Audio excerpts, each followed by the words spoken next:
we're going to be discussing some about privilege, but even before I get into that, I did want to talk to you guys about a couple of other things that the chapter discusses. One of those things is generalizations versus stereotypes.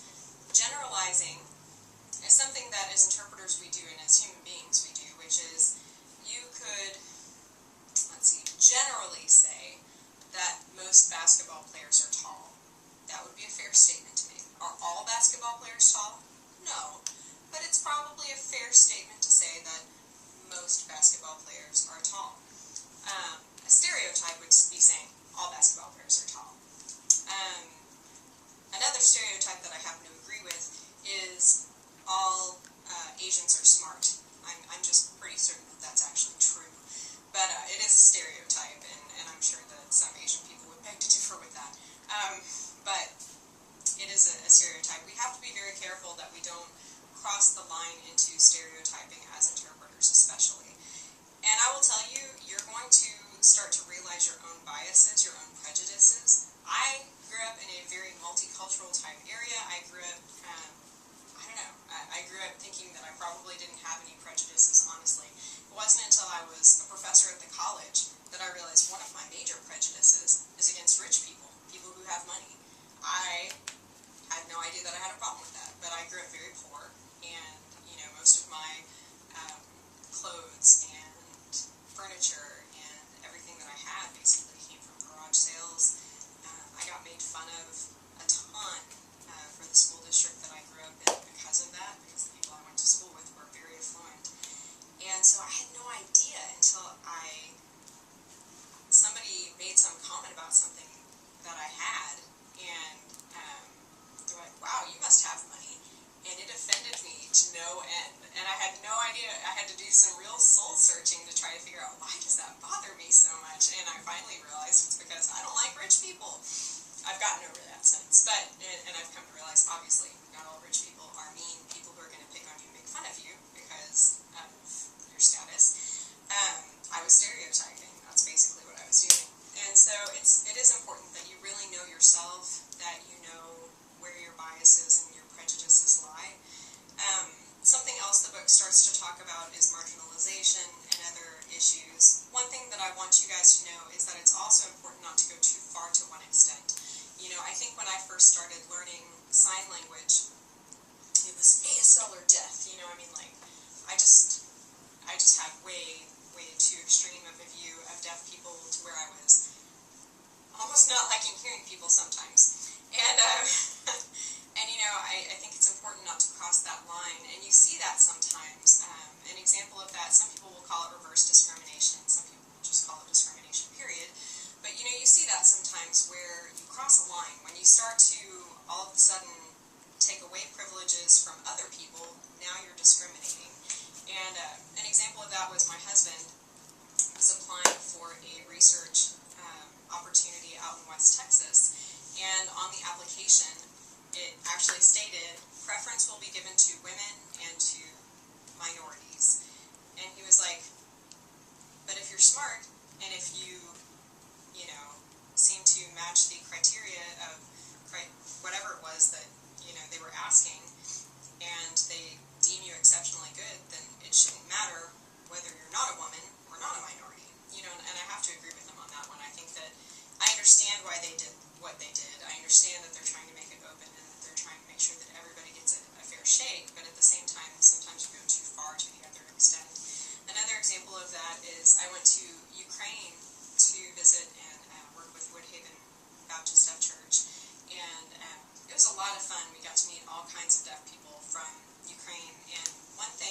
happened with this particular person and just assume things about him, and it drives me crazy. But, they are marginalized, unfortunately. Autism is what we would call, just like there's racism, ageism, anything like that. This is autism, where you are judging somebody based on the fact that they're deaf or hearing, for that matter. That would be a form of autism. And I had a few notes that I wanted to talk to you guys about with that idea in mind. First of all, one of the things that your book mentions is that sometimes the oppressors say that ASL is not a language, or they don't think that it's appropriate to use that. They should just be taught English or written English and all of that. My arguments to ASL not being a language are many. But one of them is ASL has components to it that English doesn't even have, right? ASL has 3D space. I can set up a car accident and tell you exactly what direction the vehicles were coming from, what they looked like, everything. I could do that in seconds. In English, such a linear language, it's going to take me a long time to explain all of that to you. Another example that I use with people is actually from the Bible.